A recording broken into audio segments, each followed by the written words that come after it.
बोलिए जयकारा बोल मेरे श्री गुरु महाराज की जय। जय सच्चिदानंद। संत सतगुरु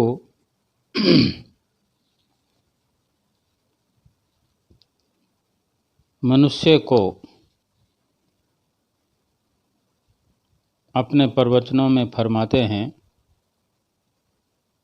कि मनुष्य शरीर को विषय विकारों की ओर प्रेरित करना ऐसे है जैसे किसी कीमती वस्तु का दुरुपयोग करना। छोटा मोटा नुकसान नहीं है, इतना बड़ा नुकसान है जिसकी भरपाई नहीं हो सकती। मनुष्य का शरीर जो अपने अंदर सुंदर श्वासों के हीरे मोती संजोए हुए है, एक एक श्वास की कितनी कीमत है। एक एक श्वास को खर्च करते समय अगर जीव विचार न करे, मनुष्य सोच समझ के श्वासों को खर्च ना करे कि ये श्वास खर्च होते जा रहे हैं, इनके बदले में हमारे हाथ पल्ले क्या आ रहा है, या ये श्वास यूं ही बिना हिसाब के ख़त्म होते जा रहे हैं, लुटते जा रहे हैं, और इनके बदले में फिर फायदे की वस्तु अगर नहीं आ रही। लेकिन ये और भी अफसोस की बात है कि नुकसान ही नुकसान हो रहा है, तो ये नुकसान कैसे भरपाई होगा। जो विषय विकारों में छल कपट झूठ, ये संसार के संसाधन एकत्र करने के लिए इन सब चीज़ों का इस्तेमाल किया जाए, झूठ का उपयोग किया जाए, छल किया जाए, कपट किया जाए, अहंकार किया जाए, इनसे तो इतना नुकसान हो जाएगा कि हम कितनी योनियों में तो ये सब करते हुए आए हैं।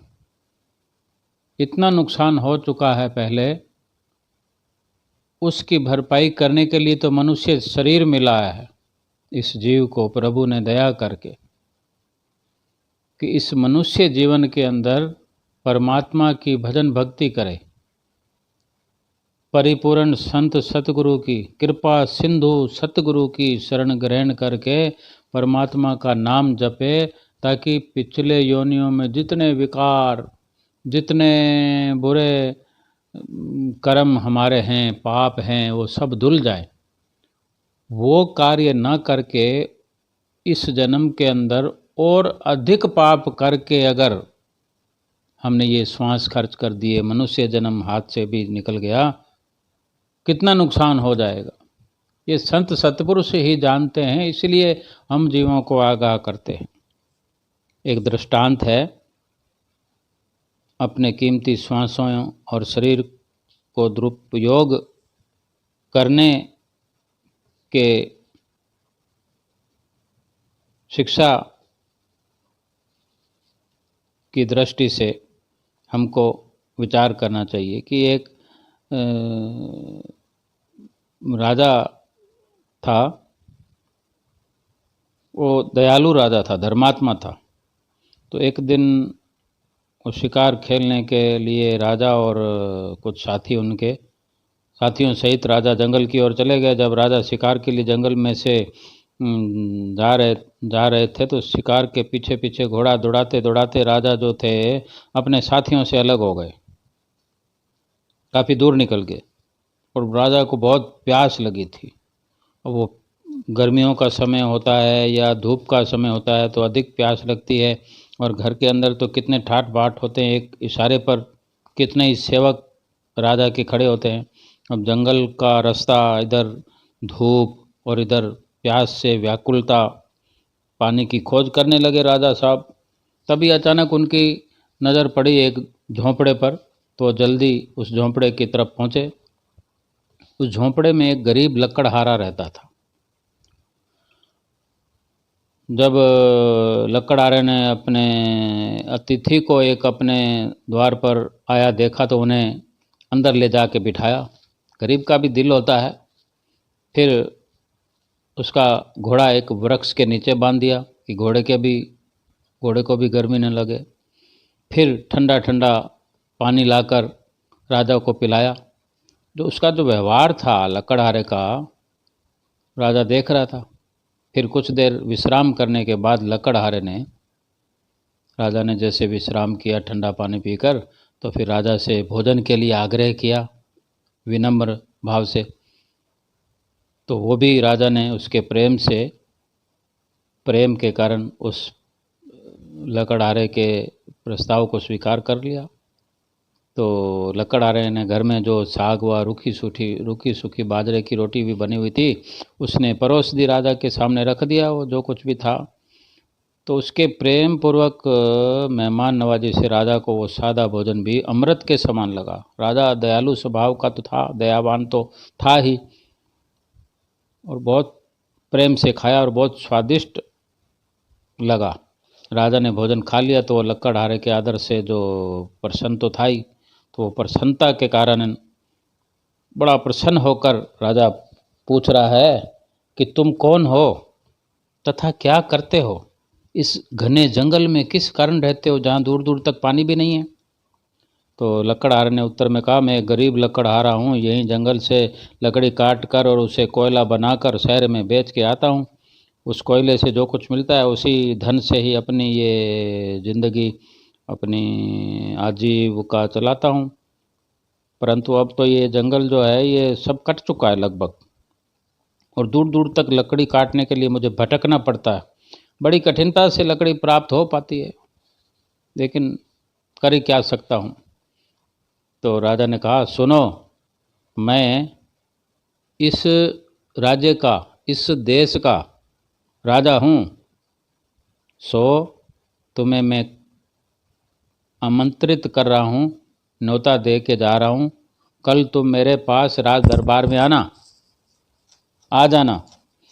मैं तुम्हें लकड़ियों का उचित प्रबंध करवा दूंगा, तुम्हें भटकना नहीं पड़ेगा। तो जब राजा जाने लगा तो लकड़हारा ने उनसे क्षमा मांगी और कहने लगा, महाराज मुझे क्षमा कर दीजिए, मुझे मालूम नहीं था कि आप हमारे सम्राट हैं, अन्नदाता हैं। मैं आपका भली प्रकार आदर सत्कार नहीं कर पाया, आप मुझे क्षमा करें। तो उस राजा ने प्रसन्नता प्रकट की, खुश होकर उसकी ओर देखते हुए अपने राज्य की ओर प्रस्थान किया, चला गया राजा। दूसरे दिन राजा के आदेश अनुसार वो लकड़हारा राजमहल में पहुंच गया। न्योता तो दिया हुआ था, बेचारा तकलीफ में रहता ही था। राजा विशाल हृदय और गंभीर प्रकृति का था। जो गंभीर व्यक्ति होते हैं उनके अंदर बहुत कुछ, दिल दिमाग में कुछ गंभीर विचार चलते हैं, उनसे जीवों का भला होता है। उसने अपने मुख्यमंत्री को कहा, लकड़हारे को आया देखकर,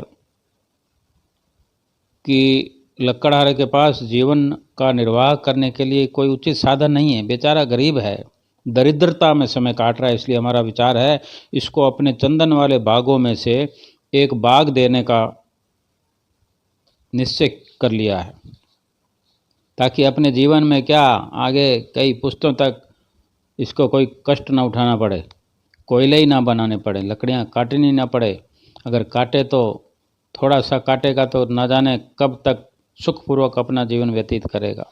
मंत्री ने राजा के अनुसार, कथन अनुसार, आदेश के अनुसार कागज पर चंदन के बगीचे का दान पत्र लिख दिया। भी ये राजा ने इस लकड़हारे को दान में दिया, उस पर मोहर लगा दी, कर्मचारी को उसके साथ कर दिया ताकि वो बगीचे को दिखा दे। तो एक कर्मचारी उसके साथ जाके उस लकड़हारे को बहुत सारा और भी राजा ने उसको पुरस्कार दिया और उसको बगीचा दिखवा दिया कि तुम इसके मालिक हो और लकड़ियों का सही इसका उपयोग करो। और लकड़हारा खुश होकर वहाँ से चला गया। कर्मचारी लकड़हारे को जो साथ लेकर चंदन वाले बाग में पहुँचा और वहाँ जाकर कर्मचारी ने कहा, आज से ये बाग तुम्हारा है, तुम इसका सही ढंग से प्रयोग करोगे ही।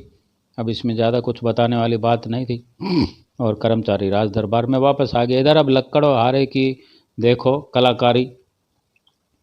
इसी पर तो संत महापुरुष दुखी होते हैं, जो हमें बार बार उदाहरण देकर कथा कहानियों के माध्यम से हमें समझाते हैं कि हम क्या कर रहे हैं। जो लकड़हारा भी कर रहा है और हमको भी इसीलिए बार बार कहते हैं कि थोड़ा बहुत नुकसान हो तो हम अफसोस न करते, लेकिन इतना नुकसान ये इंसान कर बैठता है जिसकी भरपाई नहीं होती। लकड़हारे ने क्या किया, उस बगीचे का क्या किया। जब उसने लकड़ियों का एक जंगल देखा, लकड़ियों का घना बाग देखा, चंदन की लकड़ियों का बाग।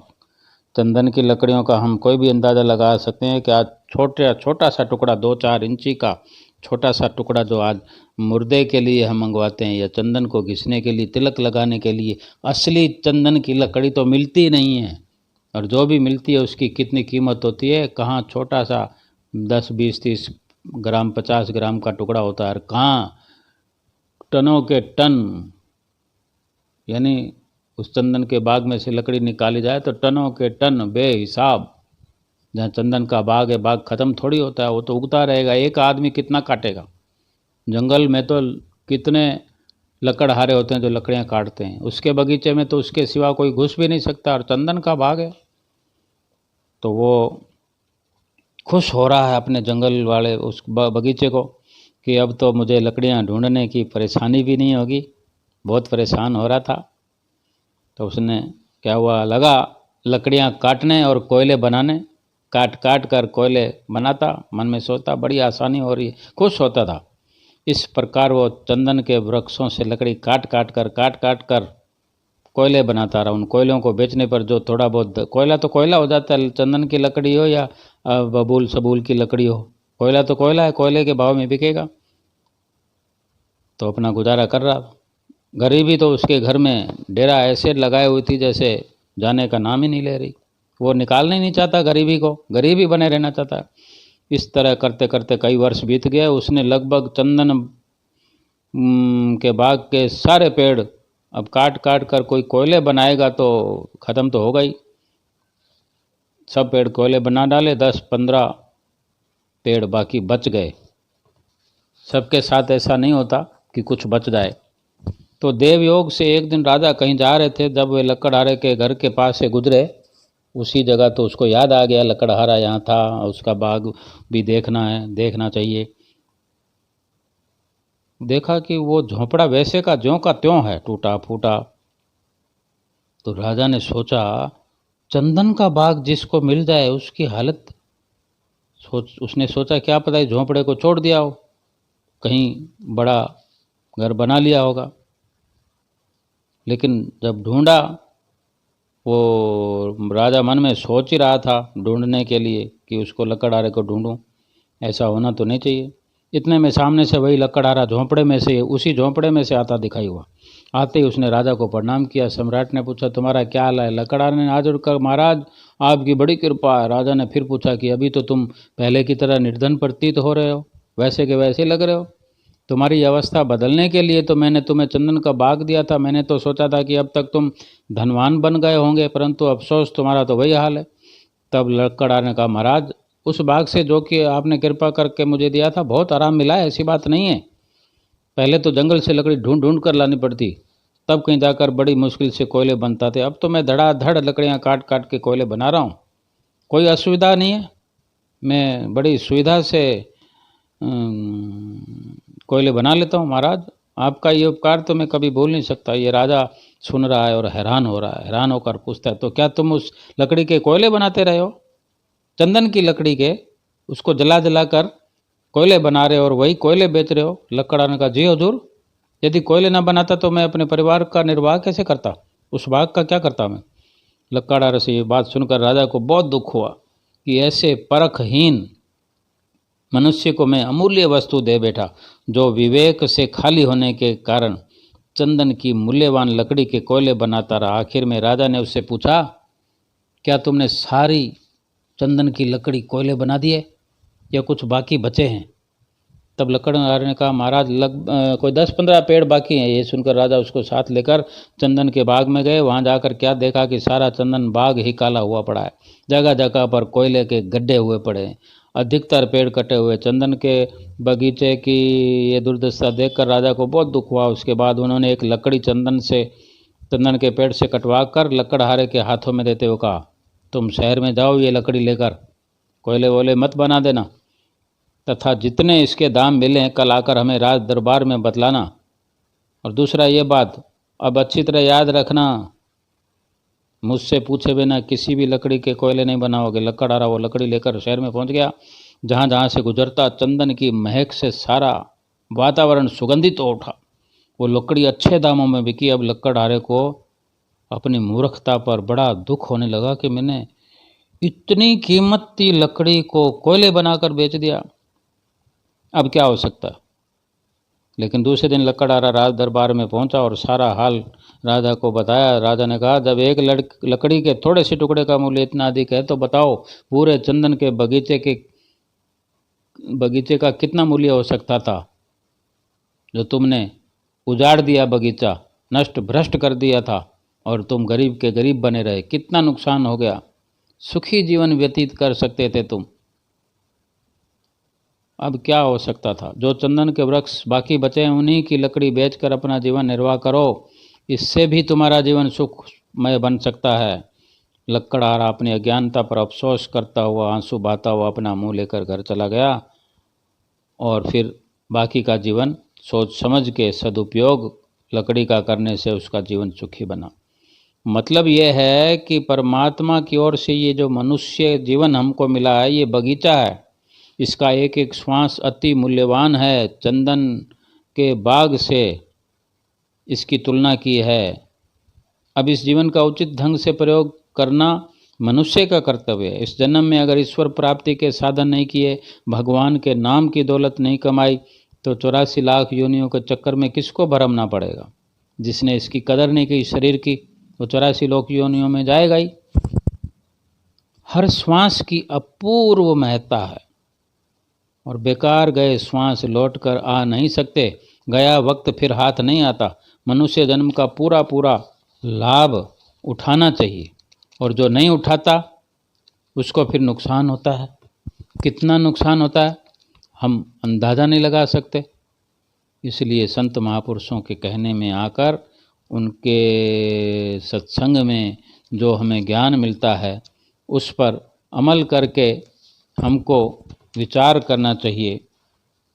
ये नर तन कितना दुर्लभ है, इसमें प्रभु सिमरन ही करना उचित है।